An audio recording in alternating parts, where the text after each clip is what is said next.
اللي أركز ساعتين أنت وبودا بيت عن اللي أركز وان جروبي أركز نو دفع شير قرا شير قرا شير قرا شير قرا وفاجر شير قرا يجولي شمرا نمني ولا لوك أبدا كوبي فتا نمني ولا لوك أبدا يا نمني ولا لوك أبدا نكوبي فتا ولا لوك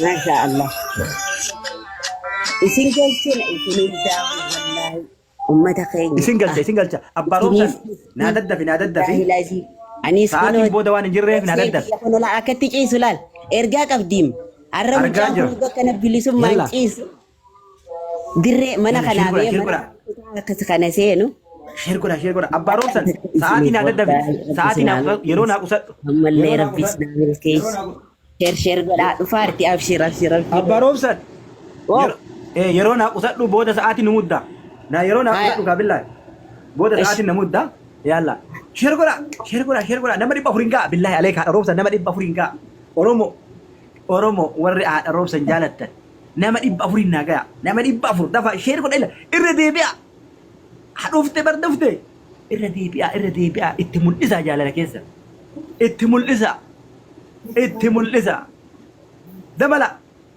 هاي دبلا شير كنا إذا دي شير كنا أنا إردي بيا كوبلينك لكنا إردي بيا كوبلينك جزيه كنا أقول دي برا هيا أكس أورومو دي دفارتي ما شاء الله شوفته هيرو رابيتا هيرو لقي ويسي كيما رابيتا أسمتي يو تولفتلي كنو أسما نوان أرجع أما مو خطا ميكا خيسا سينيتي لا أتشي خطا كنا دفي خطا كان سيني خطا كنا لا يا أبوتا دلقا شير كنا بالله عليكم شير كنا نمر بفرقوتا افتو جرتا كاشتي والله دوغا نتي ماني جراني إرغان كي نجي إجرا أبشر أكوان إنسلالا أمم بكي بوئي كيلي أفراتي فراتي كأوفيلي أمم نمالا بكي بيدك سيفي أوفيلي بكي بوئي ناف غلطومي باي إيسي غلطي فرات دوغا ربي غلطوم شير ناقودا أمتا نمر بفرقوتا نمر بفرقوتا نقوتا والله شير قودا من إيسي نجي هذا روبسن شير قودا دفتي كاميرا اللي أبا روبسن جلاسي كلالا قلل روبسن شير قودا ديب أفر شير قودا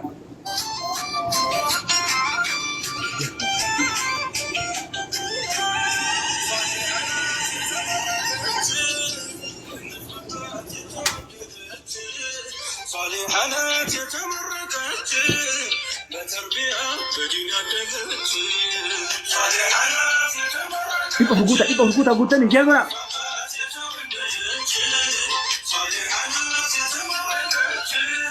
قودا share قودا dabala gadi kana sina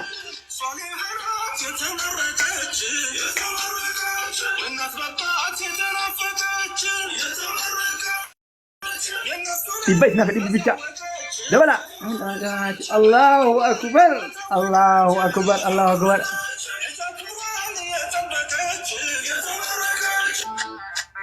Masya Allah tabarakallah Masya Allah maiki raga fadda Masya Allah ida unti kesanu Masya Allah ababo ul fajaza onni ul fajaza Masya Allah أسيك Waalaikumsalam warahmatullahi wabarakatuh abba robsan arra kameraan guutuun ka isiiti hay ceequn dhiibun hin jiru gara kameraa isiiti arra kameraan guutuun ka isiiti nagaa dhufte yaa abbaa koo yaa obboleessa koo abshir adha obboleessa keeti abshir bagaatillee nagaan dhufte haadha roobsan haadha dhiiraa kabajamtuu jaalatamtuu haadha roobsan Masha Allah tabarakallah akkamime keessummarraa haftee gammachuurraa haftee haati roobsan mee maal fakkaatti maal keessa jirti wallahi isa hammaallee keessummaa koon kabajataara shir godha ulfinarra keessan kana rabbiin ulfina guddaa kabajaa guddaa of biraa isinirra haa kaa'u amiin wallahi eega kaleessaatii jammaree waanan keessa jiru sin beeku keessummaa inni kaleessa dhufe Lakki boyaa mucaala naan shakkeen dhufe inni kaleessaa kun nan kaleessaa arge dhugumaaree jedhee hadda nama lama deebi'ee dhufe nu dubbisaa jira. Kakalee suni ittumaa manaa bafakkaatee irra deebi'ee shakkee irra dhufee kabira namnummaan kalee dhufe. Waahi manaama moo gama kamii jara kana maaluma millatee maaluma jara kana argee khayriin akkanaa kun eessumaa jaraa maddee. Wallahi dhanne mana jaraa keessatti sujuuda buune rabbii keenya galateeffachuu wayyaadhanii wallahi hadda namni irra deebi'u dhufanii hamma sa'aatii magariibaa kana geggeessee ka'e. Maasha Allah tabaarakallah. Hayyee har'a akkuma beekamu guyyaa haadha roobsanii guyyaa shamarran keenya ka biyya Arabaa ka biyya Faranjii jiranii walumaa galatti guyyaa shamarraniiti dhiira tokko ol galchuun hedduu akka yeroo jalaan finnetti gaafame takka si gaafadhee gara sagantaatti deemna uummata ol galchaa. Hayyee viidiyoo wayii reef naa erganii taatee guyyaa kalee akkuma beekamu guyyaan kalee guyyaa gammachuuti.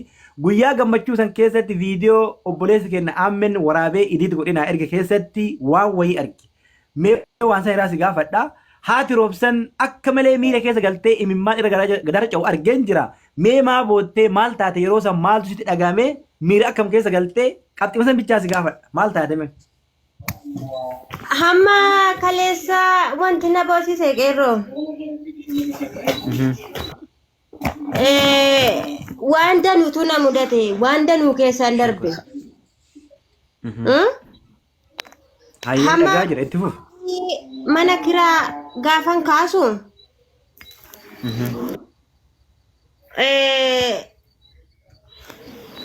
Gizee tokko ji'a lama moo ji'a sadi wayii mana namaa turre baane. Fakkaayii mul'ata. Yaa hin mul'ata rakkoo qabu barumsa akkasumas dhiiseef. Waa hedduun na mudate. Abbaan roobsan hojiidhaa jedhee na biran jiru na biraa deemee ture. Guyyaa 45tti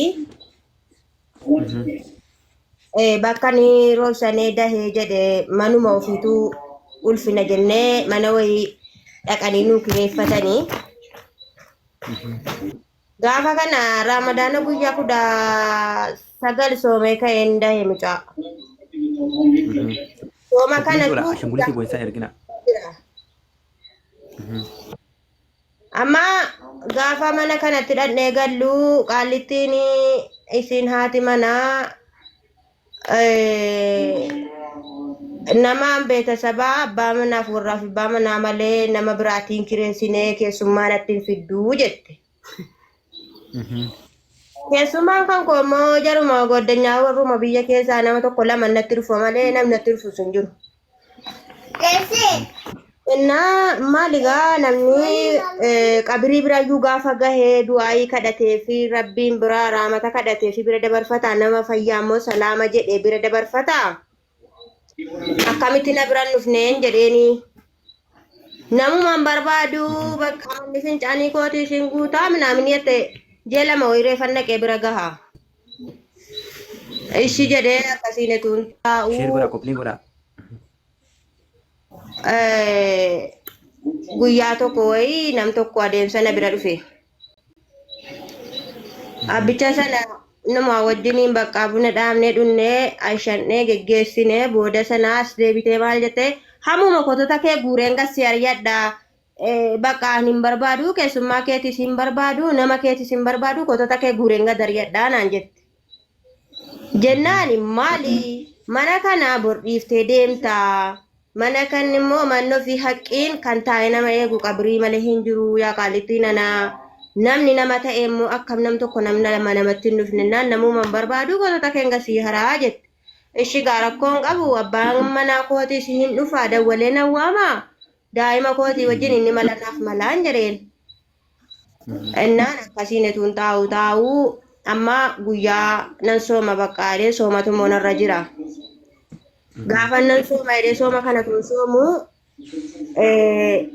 beddeena tolfachuudha jedhee bakka qoraanis bukoos astaagaa walitti tinii godhadhee gaafan jedhu tolfachuufanii jette. Waa'ee raneda kaleessa irratti boo'e.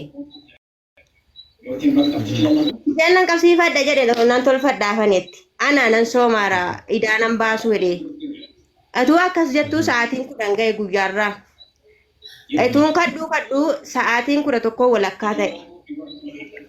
Achiin dhiisee minaan Ashanguliti boinsan ergina rabbi yoo sodaattan yoo rabbi sodaattan ashanguliti boinsan ergina hayyee itti fuuf an komantii keessan aamin jedha hin cufatu. Nyaadheen nyaata kana hojjetachuu edeen kasala ibiddantuni fillafiitii manaatti bobeesse. Kasala qabsiisuu edeen. Manuma koo gubuufi jettee dhuftee bakka intini suuraa kaafattee mana kan koo gubuufi mana koo gubdee deemuufi ittee balaa buufte. Maria Galittina naatis namaanis nama. Mana kan ammoo kan yuudhiif deemna maal taateen jedheeni. Ennaan akkasiin isiin kan koo suuraa kaafattee bakka mana koo keessaa bahaa mana koo keessaa deemaa kotota keessan gurradhaa gadan isin baasaa itti. Kana hariyyuu isatti hin himne gaan ofumaa kooti asumattanii mataa koo gadi qabee isatti yoo nime hin rabbashamaa mooraalii isaa cabaa maafan itti mee rabbashane manarraa fagoo jiru edeen zimmee dhigaa ofumatti qabadhee. Mucaa kana mucaa daa'ima guyyaa 40 baadheen bishaan asii ka'e amma sa'aatii 1 deemee waraabbadha. Maabiraatii kan ammoo jechuudha kan hadha rabbiin mana kan koo keessatti bakka 5 bakka 6tti naayessee jechuudha qeerroo. Sa'aatii 12tti subirra sa'aatii 12tti dhaamsiti galgalarraa sa'aatii 12tti ibsiti. Kana hunda xiinxalee of keessa kaa'ee kaleessa immoo gizee uummanni koo akkas dirqii mana koo kana naa laalee akkan itti gammade kana naa laalu jechuudha. Mana keessa dhaabachuu dide. Eeganta laallee jechuudha eega jarri yaa'anii wallaahi asabeetaa eenyadhe akka bokkaana keessaa roobe yaa rabbii. Ashangullitiin boyinsaan ergina rabbiidha. Komantii cufu warri mutitara komantii cufa. Ergina okaan rabbi sodaadha waa barreessa. Etuwaan hindu'in etuu qamar hindu'in kan alamii kana nu agarsiifte kan bakka kanaan nu geesse yaa rabbi si keessaan immoo ati immoo nama keessaan dhuftee qeerroo fakkaattee qeerrittii fakkaattee fiddee bakka kanaan yaa rabbi kan nu geesse shukuriin si haa ga'u dinnan boo'e bakka ofirra taa'e of qabuu dadhabe jechuudha. Kanatu jechuudha. Natti dhagahamee kana hunda asabee laalee hamma achi nan galuu asen nan galuu kushiinaa koo gaafan banadhee bahu mana ciisaa kooti gaafan banadhee ol galee laaluu bakka gisee waa tokko hojjetaa dhaqe natti dhagahama akkam yaa rabbii koo jennanni biyya duniyaa jira lakkaana jechisiisa bakka gammachuu keessa bahee jechuudha. Kanatu natti dhagahame gammachuu keessa galee akka bareedatti naa deebistee nama hedduu si dubbisuu edda naa ulfaadhu naaf galatoomi anis cuunfee gammachuu guyyaa kalee keessaa bakka kana wanni si gaafadheef